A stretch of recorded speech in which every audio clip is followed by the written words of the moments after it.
show is brought to you by Johnston Group, Vittorio Rossi, Trans-Canada Brewing, Lou Ferlin, Cambrian Credit Union, and Homefield.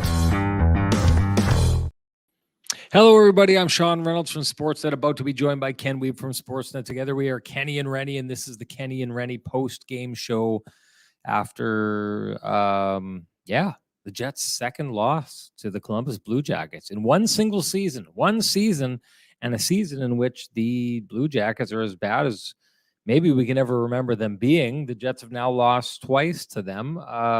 Ineffectual power play we could talk about. Before we get too deep into that, I should probably address my surroundings here. Before you start thinking, that rink in Columbus looks like it could use some upgrades. I'm in New York already. I'm waiting for the next stretch here. Ken will be joining us from the rink. He was there witnessing what happened live. So he'll tell you all about what he saw. I'm just trying to make it happen here in this hotel in New York. That's the gym door behind me. I confiscated a couple of chairs, a couple of lamps, and pirated a signal here, a Wi-Fi signal. So we're making it happen here so that I can give you my take on what happened tonight. I'll try and get that out of the way quickly. We want to talk to Ken. He was the guy who was on the scene there. It's funny. I took a look at this game, the way it started out, and I was thinking, finally the Winnipeg Jets, after it was a stretch of 10 games or something like that there, that for the most part, I think it was more than that the Jets were just never getting good starts, right? Like, how come this team can't get a good start? How come no matter how bad the team they're playing is, they can't seem to get a good start, and they're getting pumped, and they're, regardless of what the score is, they're getting outshot and they're getting outchanced. Now, what we saw from the Jets for a long time, and what we talked about for a lot of times in this show, was that the Jets would survive that, right? They'd find a way to come out with the lead. But, we've had the conversation. My thoughts on it. I don't think that's any way for a team to play, and that's not how a team gets somewhere in the playoffs. What I saw in the Jets last game, what I saw in the Jets game this game, I thought, okay, this team is finally getting it. They're finally understanding the idea of coming out and saying, let's not tempt fate. Let's go out there and take control of this game right off the bat. That first period by the Jets, just absolute dominance. And then after that, wow. I mean, if you take a look at the way that the game switched, especially because the Jets, I don't know how many shots they ended up with. It looked like it was in the high 30s. But a lot of those shots came right at the very end of the game, where they were just pouring stuff on it. So basically, they threw a whole bunch on net right at the beginning of the game. They threw a whole bunch at the net at the end of the game. And we can kind of surmise of what happened in between for the vast majority of the third period and most of the second period is that the Columbus Blue Jackets were right there with the Winnipeg Jets outside of those times. So what happened? How did they go from that first period that was just so utterly dominant to after that, not really being able to hang with a team that they should not be hanging with in the first place? They should be absolutely destroying.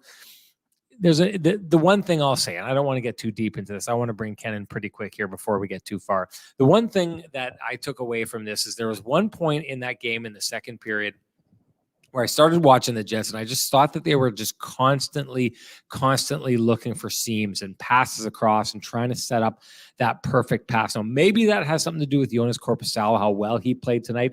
Maybe it's one of these situations where the goalie gets into a team's head and they start thinking, we can't just shoot it on, and we have to get the perfect shot. We have to get that cross crease tap in at the back. That's the only way we're going to beat this guy here tonight. That if they were getting that mindset, that Rick Bowness would absolutely hate that mindset. He wants volume. He wants the puck going to the net. He wants the Jets creating chaos and trying to score their goals like that. That's what they did for a good chunk of the first. That's what they did towards the end of the game there. They just didn't do it in the middle, and I just thought that they started getting – so here's the thing. If it's a goaltending thing, that's easily fixable, right? Because, the Jets fell into a trap. They'll get corrected by their coaches. They'll go into the game against Jersey, and hopefully they'll leave that behind. But we've talked at length on this podcast over and over again about what happens with the Winnipeg Jets when they start rolling. Sometimes they just kind of fall in love with their passes. They fall in love with that high-octane flow hockey. And what upsets flow? Well, when you shoot the puck on net, you have to just jam away at the puck, and sometimes you turn it over and the guys go the other way. That upsets the flow. What doesn't upset the flow is when you hold on to the puck and hold on to it and hold on to it and hold on to it, because you don't want to give it up and you just want to keep it and you want to keep rolling. That's what I saw from the Jets.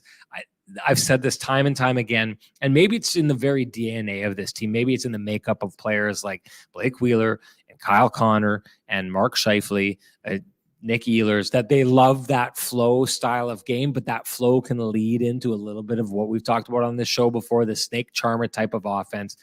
And I saw that bleeding in a little bit at the top end of the second period. And I thought to myself, are they going to abandon everything they did in the first period and kind of start going to this? And there was one point that stood out to me. I hope all of you saw it.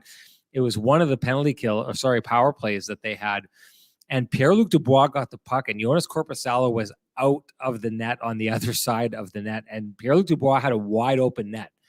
And if he would have turned and shot the puck, it would have been in the back of the net. Joonas Korpisalo wouldn't have had a chance. And what I think was Pierre-Luc Dubois looked at it, and this was my read on what he did there. But he saw that, and then I thought that he thought as Joonas Korpisalo was jumping back into the net, if he threw it over to Mark Scheifele on the backside, Joonas Korpisalo wouldn't have time to get back over to cover off that side of the net. You'd catch him going the wrong way. But to me, it was overpassing. It was like you had an opportunity there. Have faith in your shot. Put that puck on net. And so he threw it over to Mark Scheifele, and Joonas Korpisalo got over there. And just to me, when you're passing up open nets to try and create an open net for somebody else, that is the very definition of overpassing the puck. I think the Jets fell into it. I think they fell into their flow game, which is a direct contrast compared to what we've seen from what Rick Bowness wants from this team. And you get this idea again of what we talked to Rick Bowness a little while ago before the break when the Jets were struggling, that they are fighting the habits of the previous season. They've been doing it all year, and they still continue to do it. I think those habits creeped in the second period here tonight. These are ghosts that will not die, and I thought they popped up in this loss tonight. And I think it's a good explanation of what happened here tonight. That's my take on it.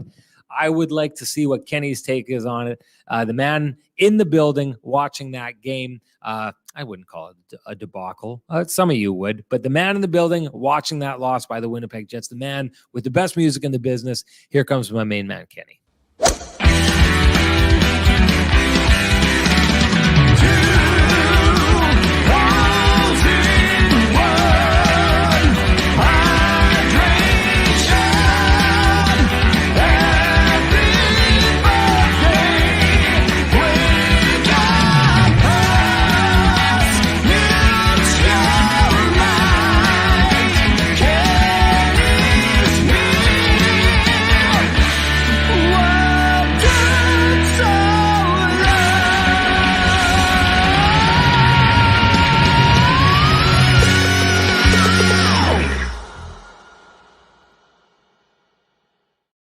Kenny, my friend, I love it whenever we can start the show with comments from the audience here. This one from Waiters, who says the Jets should have been up 4-0 after the first period. You know what? I think this is, bang on. But I also hate this excuse. And the reason I hate this excuse is because the Winnipeg Jets are a team that we've seen probably in 10 games, maybe more, maybe 15 games this season, should have been the team on the other side of this. Other teams should have pumped up the score on the Jets, and that hasn't happened. The Jets have got away with this so many times throughout the year. To be on the other side of it, I have a hard time feeling empathy for or pity for a team who has lived by this sword quite often throughout the year. I know that the Winnipeg Jets deserved a better fate than what they had in the first period, but they got what they got, and it was, and they still left that period up 1-0. They didn't win the game in the first period like they could have, but there was 2 more periods for them to go out and win that game, and it didn't happen. I saw a drop off. What did you see? Yeah, I think Waiter's point, Sean, though, is that, I mean, the shot attempts were 24-7, so I think his point is valid, and I do think there is something to be said for that. The Jets should have put them away. I mean, there have been very few, I agree with your point, but there have been very few games where the Jets have been caved in to that extent. That, for me, right? I mean, it's...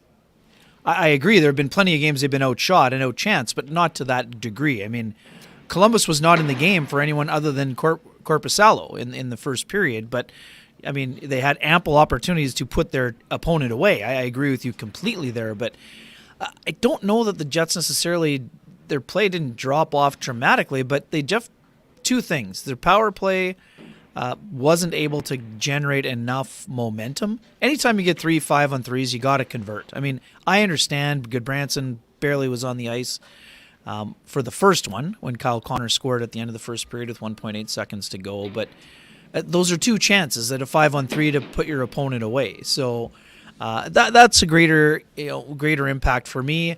They did not have any flow really 5-on-5 as the game went on, but I don't think that they necessarily went to cheating or, I don't know that they were looking for Snake Charmer personally in the building. I never saw the Snake Charmer, to be honest, but I did see them trying to force passing lanes over and over and over again. Yeah, but I mean, that's more a result of when a goalie, when you're putting up, 30 shots, now 39 or whatever in the game that it was, it was 38 total, so 37 saves. I mean, when you're playing against a guy you think is maybe a hot goalie, you overpass. I think that's natural. Nikolai Ehlers said it best. I mean, the Jets made it too easy on Korpisalo. Korpisalo played fine, very well. Boom. But he also there wasn't enough around the blue paint for me, and that was one of the major issues. But the other big issue is that when there's 13 power plays in a game, or 12, I guess it was. 7 and 5 would get, not great at math here, Sean, but that's going to be 12. It was disruptive for the Jets' flow, and one of the storylines after the game, and what I wrote about for Sportsnet.ca. I mean, Nikolai Ehlers has been a point-a-game player since he's been back, but he only played 14:40 today. I mean, that's just not enough. I mean, it was 13 minutes the other night, 14:40 today. And, Rick Bowness made it clear Nikolai Ehlers is not in the doghouse, but he needs to find more ice time for him, whether that means putting him back on the first power play or playing him more 5-on-5. I mean, the discrepancy is simple. The top unit played just under 7 minutes of power play time. I think Kyle Connor was the highest at 6:57. Nikolai Ehlers played 2:12 with the man advantage, I think. Let me double check and make sure. 2:11. A 5-minute discrepancy on the man advantage is too much, especially if that top unit is not getting the job done. And Robert Starr, yeah, you're right. He has 4 goals in 20 games. He also has 18 points in 18 games since he's been back, and he hasn't been playing on the first power play a lot of the time. So the Jets were committed to having Ehlers play on the top unit going into the season, Sean. We both know that. That's how they started the year. I understand now you're trying to incorporate a player who missed 38 games. That is a challenging thing, and that's a real thing, but the Jets have to find a way to get it done because when he's going, Nikolai Ehlers is one of their top performers. And there's the other issue. If he doesn't play on the penalty kill, well, maybe dump him out there for a shift or two. So, I mean, there's a bunch of things that go into that. And again, I'm not knocking the coaching staff. What I am saying is if you're considering personnel changes to the power play, having Nikolai Ehlers with his ability to enter the zone with speed, the Jets are having trouble getting set up. So have a zone entry machine on that unit. And I get it. Mark Scheifele and Nikolai Ehlers both want to be in that spot. Guess what? They can share the spot, or you can interchange the way that the Columbus Blue Jackets did at times tonight. To me, that's a thing that what might actually help both the players themselves and the structure, because the structure is a little bit too static and too predictable. So that's, we'll talk more about Ehlers if you like, but I mean, that's basically was the whole premise of my column in the post game. I mean, this obviously isn't about one player, but one player can have a big impact on both the outcome of games and about getting that power play unit going. So, I mean, Laine makes a good shot. I mean, if people are surprised that Patrick Laine scored, don't be surprised. He leads their team with 15 goals despite having 2 injuries. And that's a spot he scored plenty of goals for the Jets. The Jets fans should be well aware of Patrick Laine's ability to score on a power play. So, not surprisingly, that weapon is missing on the Jets power play at times. So, anyways, it's super fun time of the year, and I mean, I understand that the people are up in arms. And hey, does any team want to be 0-2 against the 30th place or 32nd place team in the NHL and outscored 7-2 in those two games?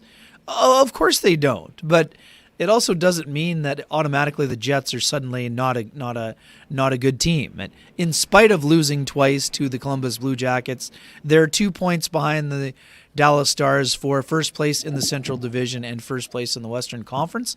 Is that a game the Jets are going to be happy with? No. They played one great period and then two so-so periods where they did not get the job done. I don't think it was a lack of effort, but I do think it was a game where they needed to do more and find a way, as somebody said. So this is another example. It's twofold, Sean, and you've talked about this a lot. I mean, this is one of those games that, A, you look on the ice, if you're Kevin Cheveldayoff, you're thinking, yes, I need to add. But B, to your point, you're also looking and saying, what if I give all these assets and then the Jets lose in the first round? And now not only did you go all in and not succeed, you've also mortgaged part of the future. But we know that, yes, that has to be a consideration, but it doesn't mean don't go for it. I mean, Arizona beat the Leafs twice this year. Does that mean that has nothing to do with the fact the Jets the Leafs may or may not get out of the first round for the first time since 2004? But what it does remind people is that there is room for improvement, and that's a fact. I mean, we've known for a long time the Jets are a good team. When people were all mad at me when I was saying the Jets are not an elite team, it's games like this that I talk about. Sorry, I mean, sure. I mean, but Ehlers wasn't only asked about the power play. And it was you were onto something there, Ken. Get back to what you were talking about. You were onto something. Anyways, it's the Jets are a very good team with some elite qualities, but they're not an elite team right now. They have some things that they would like to get settled. They need to get some more offense, complementary offense from the third and fourth lines. And this was another night where the top six, although they played well and had an excellent first period, and they didn't have a ton of flow as the game went on because of those penalties, the top six could even still use a boost. I mean, this is a night where the Jets need to score an even strength goal against a 32nd place team. I mean, it doesn't matter how well the goaltender plays. If you want to be an elite team, they need to show elite qualities. So, anyways, it's there's a lot to unpack for sure. I understand completely. Let's get into it. Here, I wanted to bring up a couple comments here first. Sure. Yeah, I think the chat room's nailing it tonight. Like Patrick Rathwell says, when you run into a hot goalie, you need to get into his kitchen and bump him or get into his face. Zero net front, he's trying to say, presence. This is, I think, kind of the point that I was getting to, Ken. I didn't see a lot of the snake charmer offense. That's not what I meant by that, but it just seemed like they were trying to force passes. And to your point, and I think you said that is what kind of, a team can fall into when they're facing a hot goaltender, that they're trying to pass the puck into the back of the net. But Patrick Rathwell is absolutely nailing this. The other way to do it, probably the more effective way to do it, is to get in their kitchen. Right, is to get, and this is what they did the other night when they came back and they beat the St. Louis Blues, right? Like that, the game-winning goal they get when they, get a bunch of goals at the same time is like a tip in tight, right? You take away a goalie's confidence by taking away his ability to react to shots in front of the net. You take away his confidence by taking away his ability to see the puck. And rather than grinding, which I thought that they did, I thought they were doing in the first period, right? But the response to wow, we're grinding, we're taking away his eyes, we're creating a lot of opportunities, and we just haven't put it in the back of the net. The response to that shouldn't be, let's stop doing that and try to pass the puck into the back of the net. It should be, let's keep doing what we're doing here because we're going to get there eventually. That's the response that you're looking for. Let's just launch right into this. Before I do that, I just want to say you're looking good, Ken. I don't know if that's from Frankie and the boys down in Vittorio Rossi, but I can tell you right now, hey, I love this. I love the Winnipeg Sports Talk. Remo and Hustler set me up with this. I wear it proudly. This is the second straight trip I've taken it on. I was walking around New York City with it today. I look a little bit better in one of the suits from the boys of Vittorio Rossi, no doubt. I look a lot better. Love the hoodie, but that's the way it goes. If you want to look good, head on down. Hang on. One again. I'm always flipping those two. Head on down to Corden Avenue. Go see the Frankie and the boys of Vittorio Rossi. They'll hook you up right. Make sure you tell them Kenny and Renny sent you. They may even take extra special care of you if you tell them that. I'm not sure. But to be honest with you, I've seen them treat everyone who walks in there. It looks they make everyone look good. That's hey, if you're not feeling good, I was sitting after that last show, Ken, on Valentine's Day, and we had some people who sounded like they had a hard Valentine's Day, and I was thinking I just wanted to go and take all those people down to Frankie and the boys of Vittorio Rossi and dress them up and send them out on the town, and then they'd walk out of there. That would make a good Valentine's Day because they'd be getting whistles on the streets and winks going down the sidewalks. That's what happens when you go see the boys at Vittorio Rossi. So go see them. Tell them Kenny and Renny sent you. Yeah, two quick things. Speaking of special days, we always joke about birthdays. It is my better half's birthday, and it is also Lynette Reimer's birthday. She's in the chat room here listening, and we thank you for being here, Lynn. You're always in here, and we hope you had a great day and have a great year ahead. Lynn Reimer, Allison Bale, and Stacy Desolé all celebrating important birthdays here today. Good stuff. And I'm on the road. And now I'm on the road here. So listen, I get you missing your own birthday at home, your own birthday I got a big party. problem. I'm in big trouble here. The big wheel who doesn't even have time for his own party, but missing out on your wife's birthday, Ken. Yeah, come on. That's a big one. Come on. That's why the trip to Mexico. One game late. Trip to Mexico, we celebrated early. Okay, come on. Yeah, listen, I'm not falling for it. She deserves better than that, Ken. I want to launch into it. You talked about, I think that this was an issue that was on plain display in this game here. And if you take a look at what we've been seeing from the Jets, I know against a team like the Chicago Blackhawks, that's kind of the cure-all for the Jets 5-on-5. But this is a game tonight where, yeah, for sure, they should have won the game on the amount of 5-on-3s they had alone. We'll get to that. We'll talk about the power play. But the difference in this game is that Columbus scores a 5-on-5 goal and the Winnipeg Jets don't. The last place team in the league with nowhere near the offensive weapons that the Winnipeg Jets have scored the 5-on-5 goal, and the Winnipeg Jets, last I checked on it, and that was after this game, so I just checked on it, are 16th in the league, like middle of the league. Like they are right on the playoff line for 5-on-5 goals generated. Now, to me, this is the one thing that when people are saying, I don't know, I'm not going to name names. There's other media outlets that have been having conversations about this, and I heard a prominent news organization saying that the Jets just kind of needed to nibble around the perimeter, and that's all that they needed to do. I don't buy that for a second. You know me, I've been saying since the beginning the Jets need to swing big, and I think this is one of the things. Like right now, one of the things that people don't realize is making the Jets as good as they are is the fact that they're almost impenetrable. And I say that on a night where they got scored on, where Patrick Laine scored on the power play, but they don't. They're one of the best teams in the league at not allowing power play goals. Third in the penalty kill.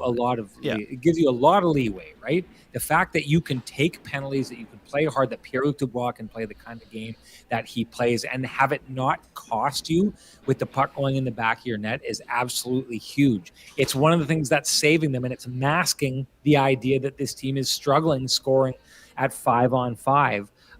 This is why when people bring up players like Timo Meier or adding to the top six, or even adding, and I think should be a goal for the Winnipeg Jets, is trying to create a top 9, potentially moving Adam Lowry down as a 4th line center and trying to get 3 lines that can score to spread things out here, I think is important. I think it's what the Jets should be shooting for. And the 5-on-5 issue, I think, is the biggest argument for that, because this team needs to be scoring more goals than it does 5-on-5. It's not doing it enough. When you're talking about, I mean, this is the 2nd straight game now where it's low-scoring games. We've seen them against the Seattle Kraken, a defensive team. They struggled scoring 5-on-5 against that team. They struggled tonight scoring 5-on-5. So some of the best defensive teams in the league, they're having trouble doing it. Some of the worst defensive teams in the league, they're having trouble doing it. We know what happens in the playoffs, and we can get into the reffing tonight. The reffing was chintzy on both sides. They were calling anything. You couldn't sneeze on someone without taking a roughing charge by the refs. That's not going to happen in the playoffs. And the opportunities to get yourself back into games with the power play, which, frankly is struggling for the Jets as well, is tricky. But if the Jets can't score 5-on-5, it is not going to work out for them in the playoffs. That, to me, is the biggest reason I would say the Jets need to swing big and add some offensive punch to their lineup. Yeah, a quick thing.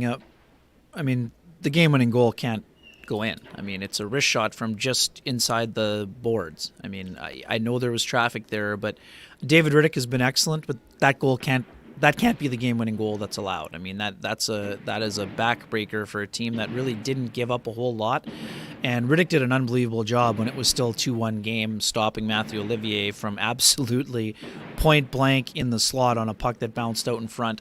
And like I said, Riddick's been excellent this year, but that's not a good goal. I mean, I understand there was some traffic there, but I mean, it's not a high danger chance. It's not even a dangerous chance. And even if you didn't see it, that's got to be stopped. I mean, he would be the first to say it. So, but to your point, I mean, the Jets didn't generate enough of those chances themselves.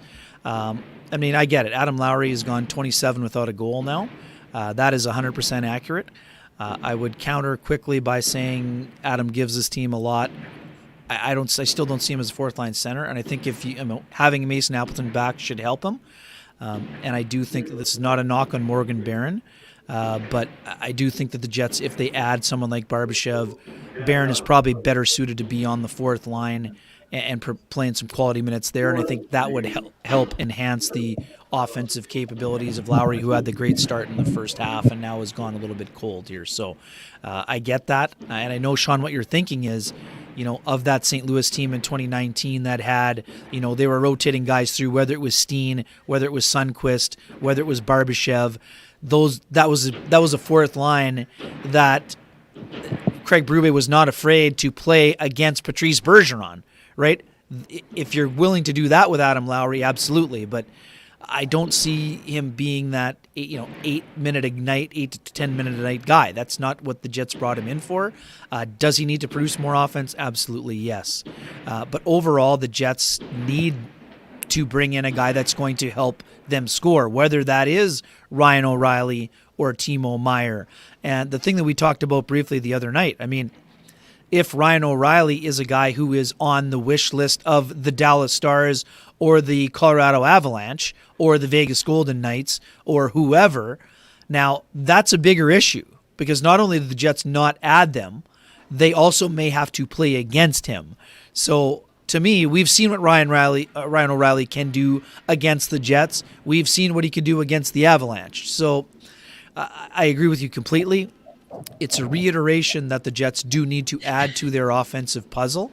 And when you have a top 5 or 7 power play, you can erase some of those concerns that the Jets have been having at 5-on-5. But when their defense is not contributing offense and when they're not getting enough from the 3rd and 4th lines, then the Jets are easier to play against because they're not as offensively gifted. And I mean, we've talked about it a ton. It was another tough evening for Neil Pionk. I mean, it's the facts. Yeah. I mean, that's right now, and I've said this before, and there was a stretch where it looked like he was skating better. He's come out of the break and he can't push off again. And I don't know if it's a hip or a knee or an ankle or groin or whatever it is, but right now the Jets they need Neil Pionk to be the 2nd or 3rd best defenseman on their team, and that is not the case right now.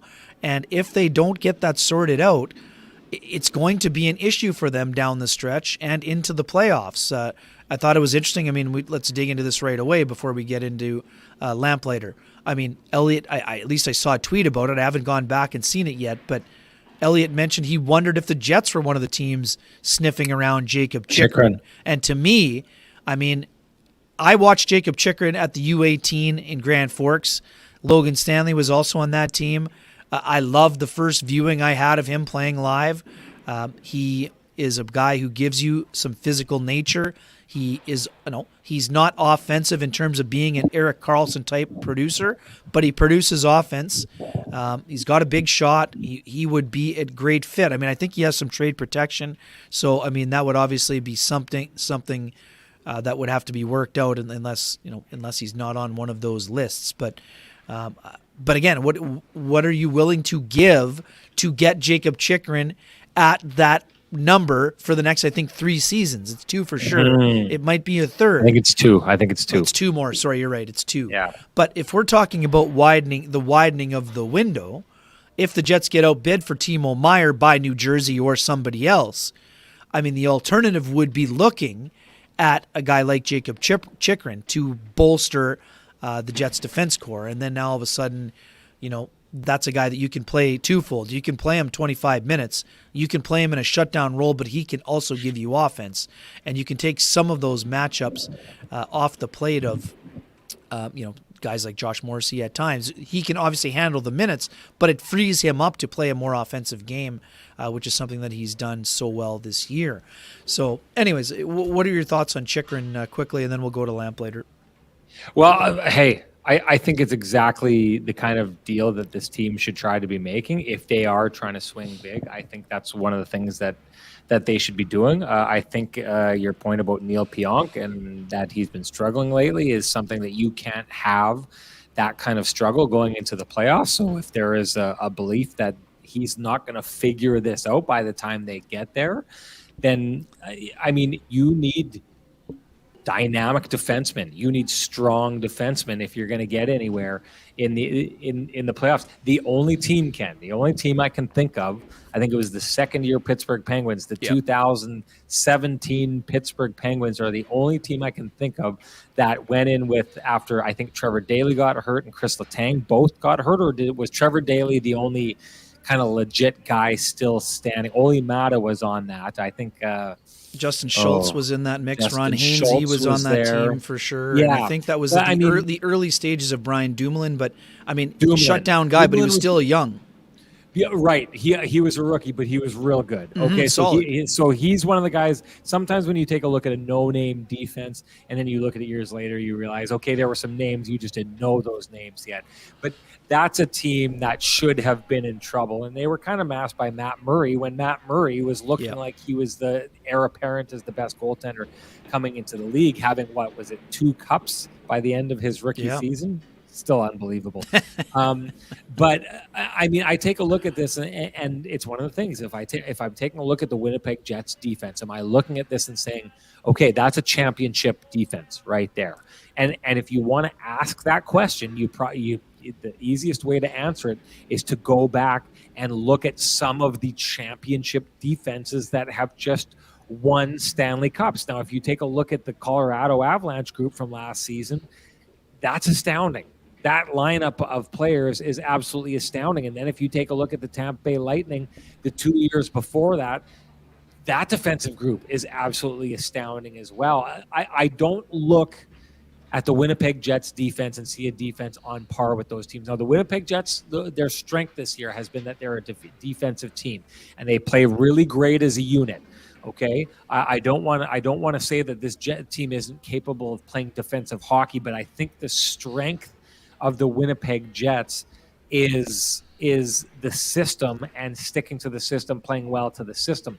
But even a system as tight as the Jets is, when the Jets are playing as well as they do, is tested to the max in the playoffs. And usually the answer to how you respond to that is by having top level defensemen who can stand up to the pressures, the physical pressures and the mental pressures of the game. And I don't look at the Winnipeg Jets defense and think that they are anywhere near being on par with what the Colorado Avalanche had last year and what the Tampa Bay Lightning had the 2 years before. If you go get a guy like Jacob Chychrun, now you're starting to talk about it, eh? Colton Parayko and Barbashev, listen, if you could ever pull this deal off, clean out the cupboards, because I'm a big believer in Colton Parayko. Ken is a big believer, as am I, in Barbashev. These are two players who were absolute gods. And Barbashev was not well known at the time, but both these players were gods when the St. Louis Blues won. And if you're talking about a solid defense group, they're the one that won that before in the 2019 season. That was a absolutely phenomenal defensive group as well. So if you're starting to bring in, hey, if you brought in a Colton Parayko and everyone shifted down a little bit and Colton Parayko starts munching minutes the way that Josh Morrissey is munching minutes, now all of a sudden you've got Josh Morrissey, who right now is the best defenseman out of Canada, if you take a look at what he's doing right now, and Colton Parayko, who's a guy who probably would be on Canada's blue line if it was a best-on-best tournament, and you take those two guys who are capable of munching a lot of minutes, then all of a sudden now everything looks really good. You can send Brendan Dillon out with the purpose of punishing people, and you could not pressure Nate Schmidt to play more than he needs to play, and then you don't need to be worrying as much about, is Logan Stanley playing right now? Does Ville Heinola need to come up to start moving the puck? Colton Parayko is a puck zone exit machine, right? Like you don't need to have those conversations anymore if those kind of guys come in here. And it's the same thing with Jacob Chychrun. I've been saying this since the beginning, Ken, and the Jets are the team that have the money to do it. I think they need a big swing. And someone was texting me the other day and they said, do you think they should take a big swing? And I said, I think they need to take big swings. If they could pull off Chychrun, and if they could pull off what everyone was saying with Barbashev there, but if they could pull off like Chychrun and Myers, it would take them emptying the cupboard. But then you get two players that you have going forward. And now, you could start making off-season moves with players like Pierre-Luc Dubois. They're still heading out the door, which, let's be honest, all the insiders say he is. So either all the insiders are getting this ridiculously wrong or someone is purposely feeding them bad information. But those are the kind of moves worth clearing the cupboards out for, because it'll carry you beyond next year into years after that, potentially, if you can lock down a player like Meyer.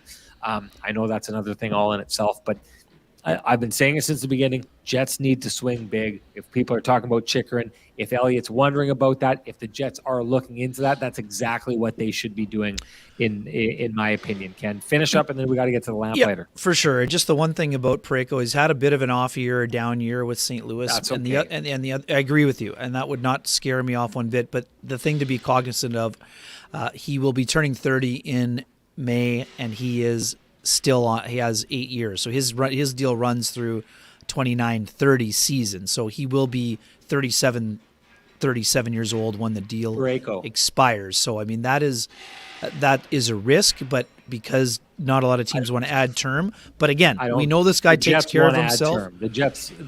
Sorry, I just mean that's at 6.5 for 8 seasons. Yeah. So 7 more after this one.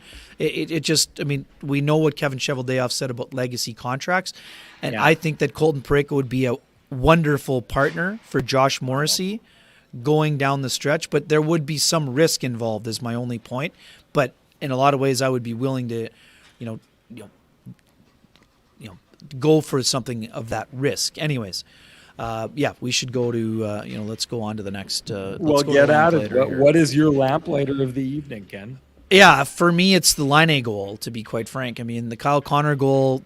Sure, nice distribution of the puck. It's a wrist shot with 1.8 seconds left. He kind of caught Korpisalo off guard, but to me, the Laine goal completely changed the complexion of the game because the Jets were unable to. This is one of those games, Sean. We've all been in them. If you let an inferior opponent hang around long enough, eventually they hang around, and that's what they did. Had a good visit with Patrick this morning, just kind of shooting the breeze with him around his locker. He was very, as usual, gracious with his time.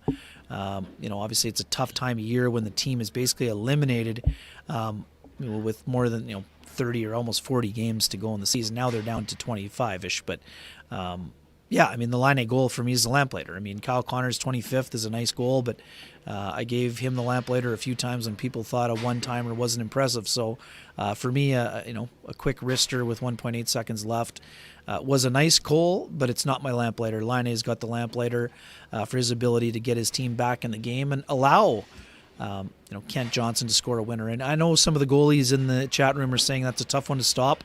I'm not disputing it's a tough thing to stop, but a wrist shot from the hash marks needs to be stopped, whether that's by having a better angle or by getting more of it. He got 85% of it, but that can't go in, whether it's Hellebuck or Riddick or anybody. Anyways, that's my opinion. Oh, geez, I totally lost my train of thought because this was hilarious. Because Waiter says Bick Ronas punches the steering wheel whenever the Jets score. Is it Bick who is going off? Yeah, he's got a guaranteed 5-game losing streak with 5-game losing streak guaranteed because the Jets lost to Columbus today. Bick is not the sunniest disposition on the Winnipeg Jets at any point. I've never seen it. Although he says here, I'm the biggest Jets fan out here, but I don't wear those rose-colored glasses, and I think everything is fine. I'm a realist. You wear those Bick Ronis, you wear those smoked-out glasses that people wear when they're looking at Max Headroom, right? It's so dark. They're the ones that are so dark that you could stare at the eclipse of the sun. That's how dark things are in Bick Ronis's world. He wears the smoked lenses to make sure that no light gets in. There's no light in Bick Ronis's world. It's a tough one. I agree with you. The Laine shot. The thing I thought was interesting about it, Ken, was right before that he got a pass over and he had a clear shot at it, and Riddick came out really comfortably and made the save. And I was thinking to myself, this doesn't look like it's going to be Laine's night, right? And it almost looks like Riddick is like thinking, yeah, but I'm not going to let you do to the boys what you did to them last time.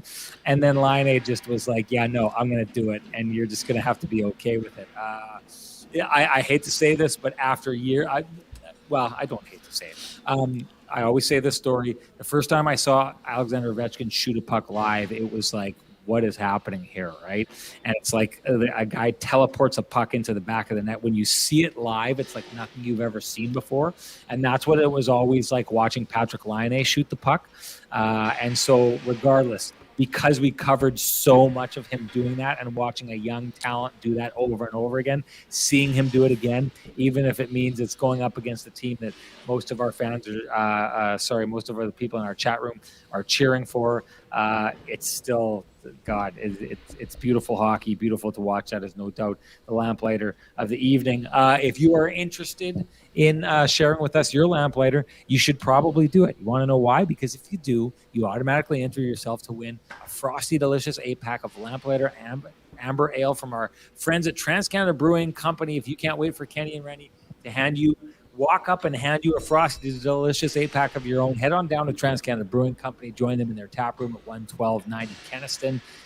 And you can go pick up your own. They've got that. I saw that they've got another cold IPA that I was begging them. They had the cold IPA last fall, and I was begging them at the last party. Their master brewer, I was down on my hands and knees, tugging on his pants, saying, please, if you will, just bring back the cold IPA. Well, they've done it. They've got a cold IPA back there. Got a lot of other great beers, their blueberry beer, and, of course, their pizza and their food is absolutely amazing. Head on down. Check them out while you're down there. Tell them Kenny and Renny sent you. Let's go to the Johnson Group. Got you covered. Play of the game, Ken.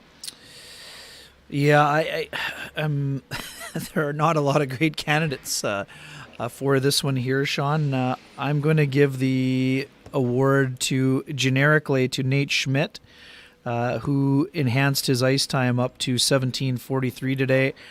We mentioned that Pionk had a few issues at times, and Schmidt got a little bit of promotion on the power play. Had a little bit of extra shorthanded time, 1:38. Gave him just under 18 minutes for the game. I thought that Nate was pretty involved. He had two shots on goal and 9 shot attempts in the game to go along with 1 hit and 1 blocked shot. The specifics, like I said, there were not a ton of things because there was not a ton of, there weren't a ton of blocked shots and there weren't a ton of, clearing of the crease or things of that nature. So I'm just going to give it generically to Nate Schmidt for I think mostly a job well done on the back end in a game where Some of those unsung lunch bucket guys didn't get a ton of ice time. Menelainen only 6:18, and Sam Gagner, as you returned to the lineup, just 4:52. So, I'm going to go Nate Schmidt generically. I mean, you may have a specific play, but I struggle to find one singular play. I guess, other than the Riddick save on Matthew Olivier in the waning seconds, but that didn't seem like the right call today for some reason. I think if there's any got you covered for today, it's probably the penalty kill of the Columbus Blue Jackets. I know we don't like to go in the other direction. But, that's true. They did one heck of a job, won a lot of important face-offs, got the puck down. It's actually, I was actually extremely impressed by the way that they were able to kind of neutralize the Jets 5-on-3, and just keep them, doing the thing they were doing. Listen, I guess they just knocked off the Toronto Maple Leafs not long ago. They beat someone else. So, I mean, they're actually playing decent hockey. We saw them play against the Jets last time they played. They looked phenomenal against the Jets. So, I mean, give credit where it's due. They got pumped in the first period and could have just hung up the for sale sign and got out of the building after the first period. They came back, fought their way back into the game. I'm thinking Patrick Laine, and probably, I mean, we're looking at a player that clearly loves to stick it to his old team. And so when you have a player like that keeps you invested. So they stayed invested. They got back in there, handed to the Columbus Blue Jackets tonight. They found a way to win a game that they looked like they shouldn't in the first period. After that, I'm going to say from the second and third period, they were just as in it as the Jets, for my money. So a good win by them if you're looking at it from that perspective. That's the Got You Covered, presented by our friends at the Johnson Group, the Kenny and Renny OGs. You won't find two businesses with the same challenges, but you will find 30,000 businesses with Chambers Plan employee benefits proudly administered by our friends at Johnson Group. Chambers Plan is Canada's #1 plan for employee benefits because it evolves with the way you work and live. The plan is run as a not-for-profit designed specifically to support small businesses, and its unique pooling strategy keeps rates stable, so you won't have any surprises at your next renewal. Chambers Plan now comes with professional consulting on key financial, legal, and HR issues, and Teladoc telemedicine services are included with every health option. See how Chambers Plan can benefit your business by visiting chamberplan.ca. All right, Ken, let's talk about it because I know that it always comes up at this time, but let's revisit the Laine-Dubois trade. Let's not spend too much time on it, but where are we at with who won this trade? Same place we were when we talked about it on December 2nd, and the same place we were in the off season. I mean, so far, until Pierre-Luc Dubois signs long-term, the trade, the advantage goes to the Columbus Blue Jackets, but we won't know the full meal deal until we know what happens whether it's in the off season or whenever something happens with Pierre-Luc Dubois. But in terms of this year, Pierre-Luc Dubois has been the better player. And that there's no doubt about that. I mean, Laine has been hurt twice. There's no doubt. I mean, I understand people want to look at points per game or whatever else, but Pierre-Luc Dubois is having a massive impact on a team battling for first place in the Western Conference. So this year, the scales are tilted in favor of Dubois as a player. I mean, Jack Roslovic did get an assist on the goal on the game winner, but Jack is, on a lot of trade boards and may not be staying in his hometown of Columbus if they can find someone who's interested in picking up the $4 million deal. But, like I said, Laine had the bigger impact in the game today. I mean, Dubois took two penalties that, one of them I thought was kind of ticky-tack and the other one was pretty obvious. I mean, unfortunate for him, but today was a day, that last game I talked about the penalty and how it kind of woke him up. Today the penalties were problematic in some ways. So, but again, like I said, that comes with it. When you take a lot and you draw a lot, sometimes this happens. So that doesn't erase the kind of season he's had or the impact he's had, but it was a crazy sequence, right? So Laine scores the goal, and then Dubois has a breakaway, and Laine is trying to chase him down. The only thing that play needed, Sean, was Laine to hook Dubois and have a penalty shot, right? Yeah, I mean, I thought it was going to happen. Laine actually did a nice stick check at the last second. I thought for sure he was going to hook him on the hands, and that the ref would point to center ice, and the crowd would boo, and they'd boo as he went in, and maybe Dubois would tie it I guess at that point Dubois would have given the lead. But yeah, it was super interesting. I mean, I thought we talked about this before. I mean, and you were here, Sean. Last year when Pierre-Luc Dubois came back to Columbus for the first time, it reminded me of when Patrik Laine came to Winnipeg for the first time. Mm-hmm. He was gregarious in his interviews, but you could also see that it was something that had been weighing on him. It was on his mind, and I think that showed up, and he knew he would be booed. Today there was some lackluster boos from the hometown crowd, but today to me he held court with a couple of the local writers this morning. I was working on a Kevin Stenlin piece that was posted at sportsnet.ca, and I grabbed Dubois on the way out, and I said, "Hey, I know you went a long timer. Do you mind if I ask you just a couple quick things?" And Pierre-Luc gave a great answer. I asked him about the first time he saw Stenlin at training camp, and he's like, initially I thought, hey, two thoughts. One, this is a big guy who plays center. Maybe I shouldn't like him because he's competition for me. But then on the flip side, and he was half joking. He was obviously joking, fully joking.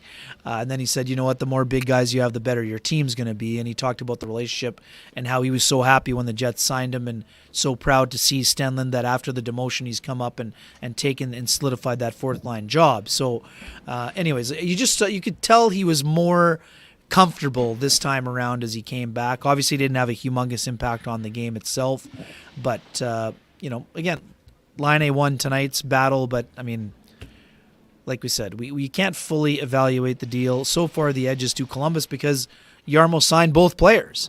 I mean, It doesn't matter one bit that he wants to get rid of or might want to get rid of one of those players already.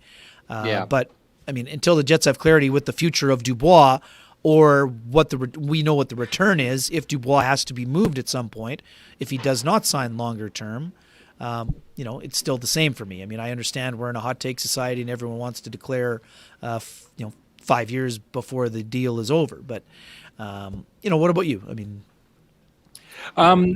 just quickly, I mean, we've said this before. In order for the Jets to win that trade, they need to sign Pierre-Luc Dubois, or now they need to turn put a banner up this year. Something. Or put a banner up this year. That's the other way. Yes, okay, that's the other way. If you put a Stanley Cup banner up, then everything's solved, right? I always say this. Everyone who always ripped on Boston for moving on from Blake Wheeler, they got Rich Peverley, who, if you go back through that Stanley Cup that they win, Rich Peverley scores some big goals and makes some really big plays on the way to them winning. So what they got out of Rich Peverley at that time is help them win the cup. So it doesn't matter. I don't care that they moved on from Blake Wheeler, that he's become a cornerstone of another franchise. It doesn't matter because they have that banner in the stand. So for sure, but unless that happens, unless they get to a point where they can sign him, or now it's looking more and more like, and this is the really interesting part, Ken, because my thoughts on this, that I think that there may be a chance that the Jets just stick with everybody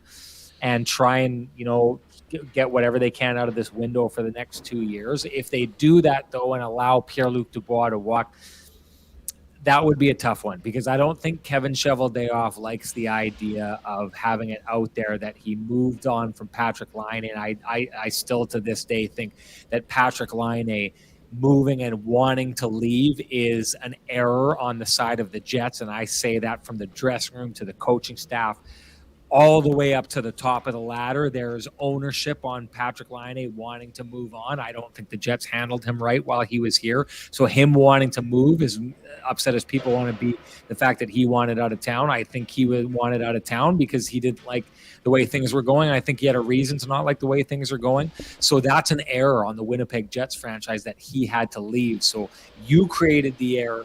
You moved the guy out of town. You moved someone in to fix the error that you created. And now if that player doesn't stick around, then eventually that error caught up with you. That's what I see. So in order for the Jets to correct the error that they made, they need to carry this forward one way or another. So I know I've said that in the past, but when I think of it from that perspective, I do think they're going to move on from Pierre-Luc Dubois. And it's why, again, we go back to a guy like Chychrun, trying to bring in assets that carry term makes it a little easier to move on from a guy like Pierre-Luc Dubois in the offseason if they need to get futures and try and deal with them in that manner. I've lost my train of thought. I don't even know. Oh, sorry. Anyways, I'll say this. The way that we look at the comparison of the points per game and stuff like that, I know a lot of people like to say that Laine is a floater and all this kind of stuff. The one thing that you have to realize is Pierre-Luc Dubois has walked on and plays now with Kyle Connor and plays. I mean, look at the power play that he plays on. It's like either Nick Ehlers or Blake Wheeler, and it's Mark Scheifele, and it's Josh Morrissey, and it's Kyle Connor. Like, he could not be in a better position to put up points maybe anywhere else in the entire league. Okay. Who and Patrick Laine right now is playing for the worst team in the NHL. Now give it a couple of years. They're going to add some assets. They're going to look pretty good in a little while, but anyone who takes a look at the amount of points that these two players are producing and tries to look at Patrick Laine and say that he's way down here and Pierre-Luc Dubois is up here, I would say take a look at the situations the two players are in. Pierre-Luc Dubois is clearly in the better situation of the two players, and his play should show that. So I think what we've seen from Patrick Laine, anyone who wants to kick down on Patrick Laine for where he is or the amount of points that he's producing should probably take a look at the team that he's been playing on for the last little while and the amount of production he's getting.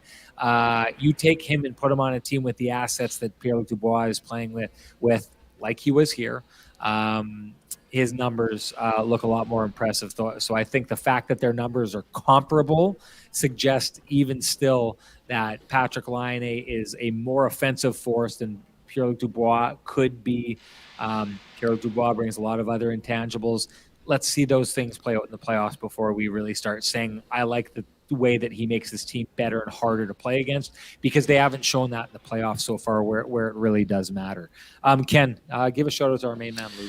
Yeah, you bet. For the folks who may have some real estate needs, please be in touch with whether you're buying, selling, whether you're looking to see what your house could be worth, maybe curious about what the house around the corner might be selling for or another part of the neighborhood. You can get in touch with our main man, Lou Furlan, at Real LePage Dynamic Realty, 204-791-9971, or at the office, 204-989-5000. His email is lou@loufurlan.ca. That's Lou, Lou, at loufurlan.ca, and you can reach him at www.loufurlan.ca. Lou Furlan, excellent realtor, excellent human being, and excellent supporter of the community, and we thank him for his support. Sweet Lou. Now, you know what? Sweet Lou, he's a good-looking man. I have wondered at times, like I've wondered with you, Ken, what you would look like with a headband. I'll tell you this, it's been called for here. I know what I look like with a headband, but I need a reminder for the audience. It's time for us to make this a Sean's headband version of the Kenny and Renny Show. Let's do it up.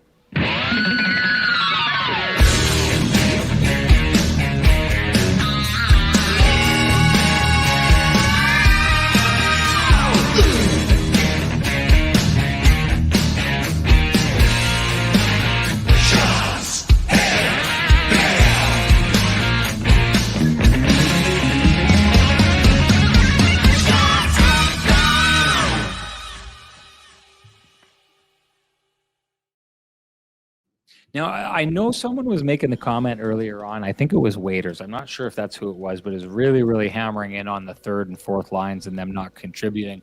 And there's an argument to be made there. I just think tonight is a terrible night to make that argument, right? Like on a night where basically... Yeah, bigger picture, though, it's accurate. I mean... It's accurate. For sure, it's accurate. And that's kind of what I was talking about. I should actually bounce back because I wanted to address what you were saying earlier on. I don't see putting Lowry on the fourth line as a punishment. Like what I see there is I just think that if you could use wherever you wanted Pierre-Luc Dubois as a fourth line player that isn't, typically your fourth line that just gets set on just heat-seeking and destroying whoever is going on the other team. And then every other time there's someone else out on the ice, it's a scoring line. Like, I think that that's a winning situation. Now, I remember I always used to say this, and maybe it was an unfair thing to say, but I said it, so I'm going to own it. I used to say when the Jets had Chris Thorburn in their lineup, I'd say any team that has Chris Thorburn in their lineup, that team is not a Stanley Cup winning team. Okay, if you've got him within your fourth line, that is not. So I remember he went to the St. Louis Blues, and I know he won his cup with the St. Louis Blues, but he was a black ace with that team. When you take a look at championship winning teams, quite often you'll look at their fourth line and you'll be like, that's their fourth line? Like, it blows you away how good they are, right? And that is the situation if the Jets were to go out and make some trades and bring in, some potential to create a scoring top nine and then have Adam Lowry on that fourth line. If you're taking a look at that line, you're thinking it's like Adam Lowry and maybe Kevin Stenlund on the wing and Saku Menelainen, and you're thinking that is your fourth line, that or Morgan Barron maybe in place of one of those players. That's the kind of line that you're looking at and thinking, like, if that's your fourth line, you've really got the depth to go out and win a cup in a situation like that. I just wanted to say, it was said over and over again. I agree with the premise, but this is just a bad night to make that argument, because expecting the third and fourth line to be the difference makers on this night was unfair, because everything was given to the top six to try and make something happen in this game. If anyone is owning the Jets not winning this game, it has to be their stars and their top six players who had every opportunity to get this done tonight. This does not lie at the feet of Saku Menelainen or Stenlund or Adam Lowry or Morgan Barron or any of these players. This is squarely on the top six. They needed to get something done tonight. And I think every one of those players would be the first ones to say that. I'll also agree with you, Ken. You were talking about Riddick and the goal that was scored. This is only the second time so far this season that I thought with David Riddick in net, I thought this is a game that the Jets probably would have won had Connor Hellebuck been in net. Now, was this his 10th game of the year, I believe, that he played? No, like 14th or whatever. He's 9-5, I think. Is he? It's 14th? Okay. All right. He's played 14 games. If he's played 14 games and there's only 2 games so far this season that I've taken a look and thought this game would have turned out different if Connor Hellebuck would have been in net. 15th start. Sorry. 15th game, 14th start. There you go. Either way, it goes. If I would have told you that at this point of the season, at the beginning of the year when we brought in Riddick and everyone was worried about it, that at this point of the year it wouldn't have mattered in 13 of the 15 games that he played in, whether he was in the net or Connor Hellebuck, people would have taken that in an absolute heartbeat. We should end on this, Ken. Rick Bowness says changes to the power play are coming. Quite simply, he sounds like he's sick and tired of what he's seeing from that power play unit. What is your speculation on the changes that are made? Yeah, I think that I just posted the story in the chat. I think Ehlers has to be on it. I don't know what that means in terms of the personnel. I think the other issue. Blake Wheeler's done a great job of getting to the net, but I thought there were a few times today when, especially during the 5-on-3s, where Dubois needed to be going to the net and he was kind of to the side of the net. I think he's more effective when he is in the slot, like the in front net front guy instead of Blake Wheeler. We know Blake's had most of his success. He's done a good job in net front. He's a good distributor. One of those two guys, I think, will be off the power play, and most likely Wheeler, just because I think Dubois will be the net front person, and I think you're going to have Scheifele and Ehlers change back and forth between who's in the high slot and who is on the half wall. And we talked about this before. It's one thing that I think is worth trying. I know it's not a primary spot for Ehlers, but I think that if you have Scheifele on the half wall and Ehlers in the high slot, you can find Ehlers the way that Mark Scheifele used to be the guy in the high slot when people were overplaying, where they were overplaying the cross ice seam pass special from Wheeler to Laine. Instead of Scheifele having to go cross ice to Kyle Connor, you can create a one-timer for Ehlers in that high slot. And you can also go with the interchange special where you have Ehlers coming off the wall, winding it up, finding Connor, looking people off. I just think that Ehlers has to be on the first unit to enhance his ice time, and I think he will fit in. They'll find a way to make it work because when you have that kind of an offensive weapon and it's not clicking for the power play, I think they have to use it. That's my personal take. Another thing that I'd be in favor of the Jets trying at some point, I think Cole Perfetti is a guy who could get a turn on the top unit before long, whether that's as the guy in the high slot or that's the only real place available right now. I don't see him as a net front guy, but I think that it's going to be Ehlers for me. What about yourself? I don't envision a scenario that looks different.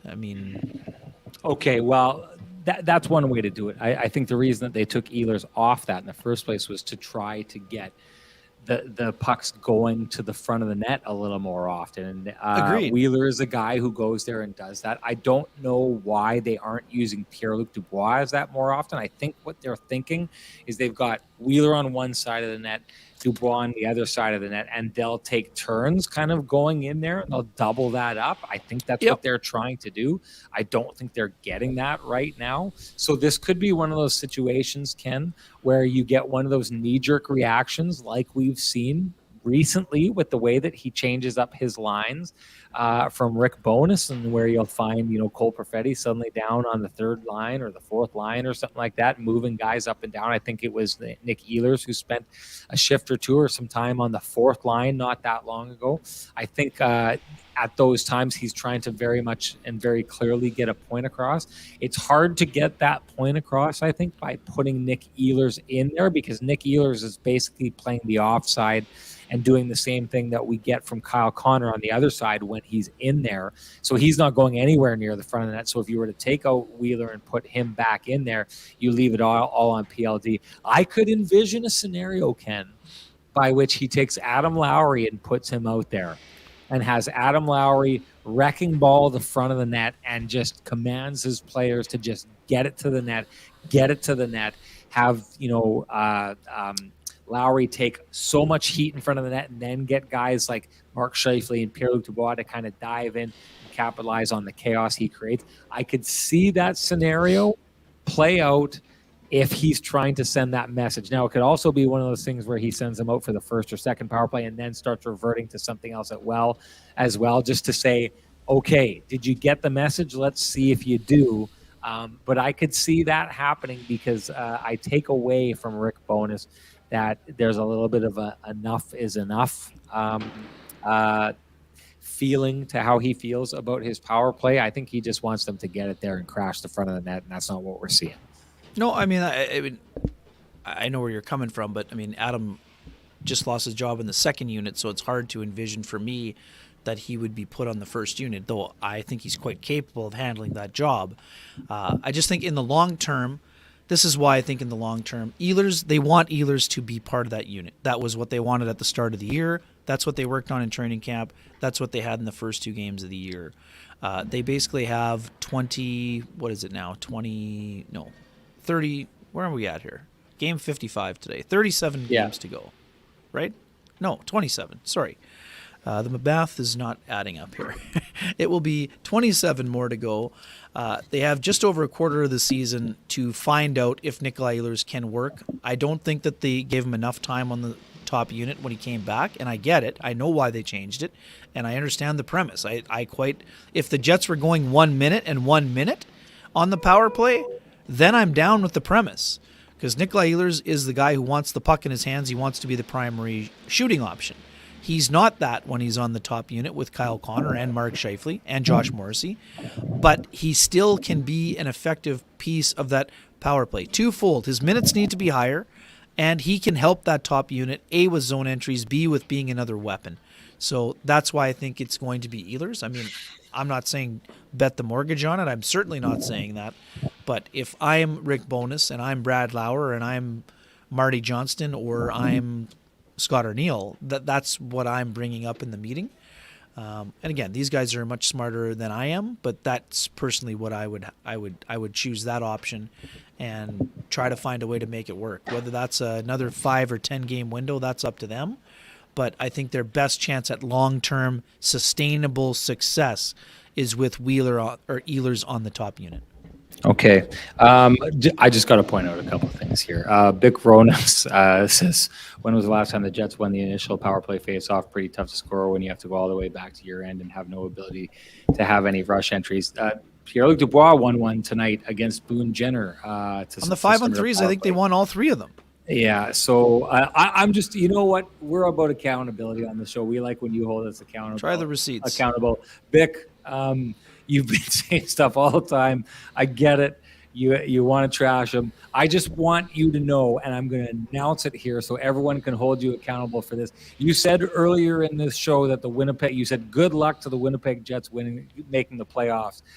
The Jets are making the playoffs, okay? So let's just remember this. Bic Ronas said on this show is hanging his credibility on the Winnipeg Jets not making the playoffs this year. Remember that, everybody, because if you're going to come on here and just be throwing like crazy stuff, hey, you can only throw so much spaghetti against the wall and not have it stick. Hey, 2 strands of spaghetti stick and 2,700 land on the floor. You just wasted a whole lot of spaghetti, and I'm not eating that off the floor, Bic Ronas. That's not happening here, okay?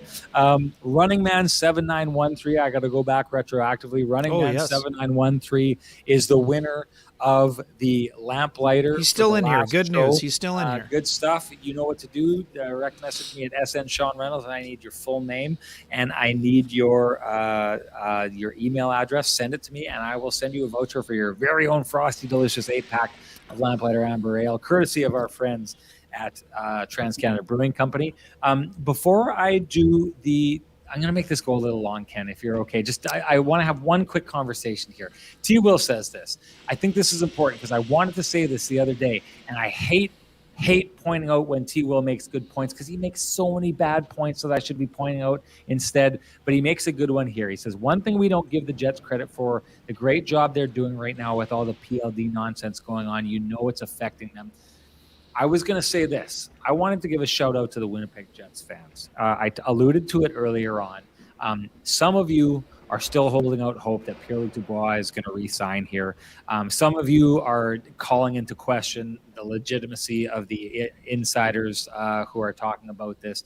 I've never seen a situation like this where so many insiders are saying the same thing and have it turn out wrong. These are people who, like Bic Ronas, are staking their legitimacy on the stuff that they say. And the people who are coming out and saying there is no way that Pierre-Luc Dubois is staying there would not be saying that. They would not be staking their credibility on that if they didn't think that was happening. One thing I do think is I've seen from this chat room, there's a vast majority, I think, that have come to the realization that Pierre-Luc Dubois is probably leaving. And I do think that for the most part, that's what Jets fans understand and expect to happen. And I will say this, Winnipeg Jets fans have handled this situation with such aplomb, with such class. There are plenty of cities, sports cities, football cities, baseball cities, basketball cities, and of course hockey cities that would be booing him every single time he touched the puck. Here the Winnipeg Jets have a player that very much looks like he's trying to get out of town as fast as he could in the offseason, this season, and probably going forward is going to get out of town as fast as he can. There's no one throwing Pierre-Luc Dubois jerseys on the ice. There's no one, booing him when he touches the puck or scores a goal.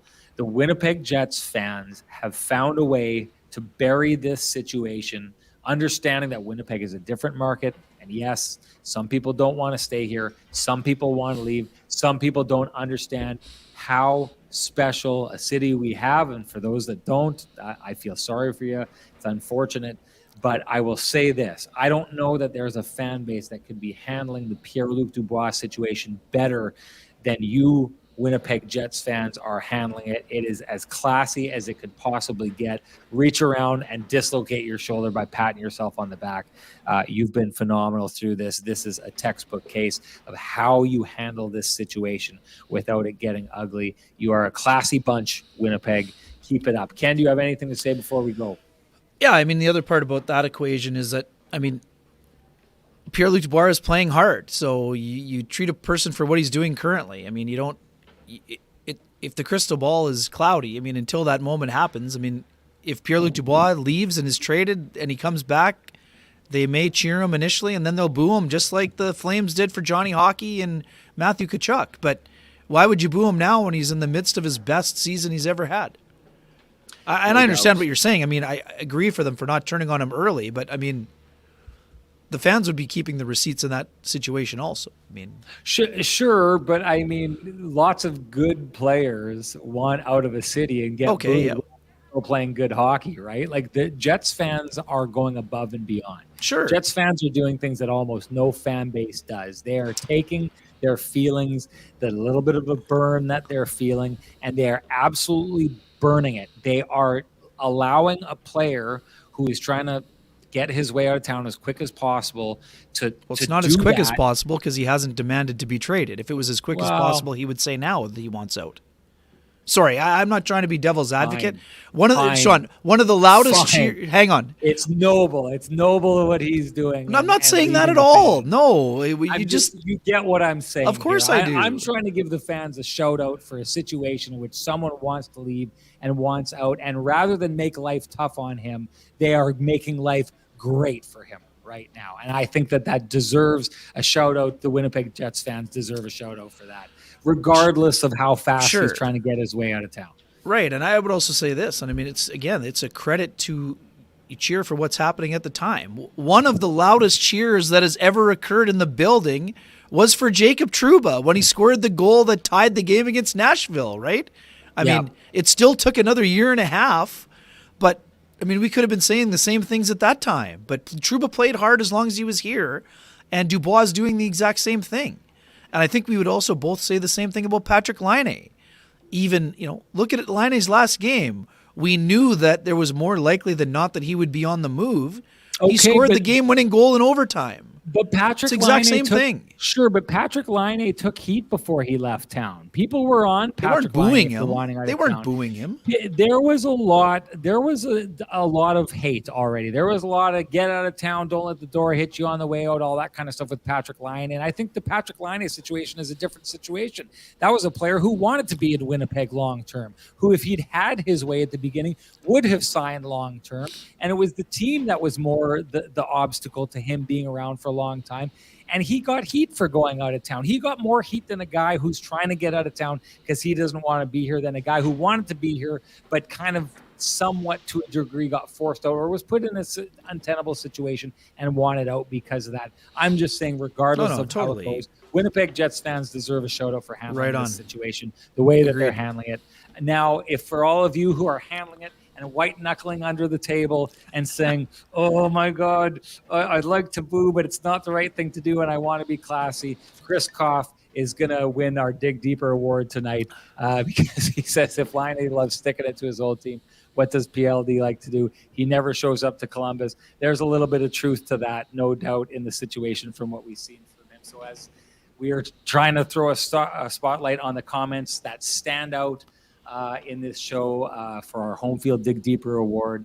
And of course, that's the winner that was a winning comment. And just like our winner, Home Field is always going to dig deeper to find the best marketing solution for your company. Find out how at myhomefield.ca. Chris Koff, congratulations. You know what you got to do. Direct message me at SN Sean Reynolds. Give me your full name and your email address, and I will send you a voucher for your very own Dig Deeper Kenny and Renny trunk shovel. I didn't bring it along with me. Couldn't fit it in the backpack.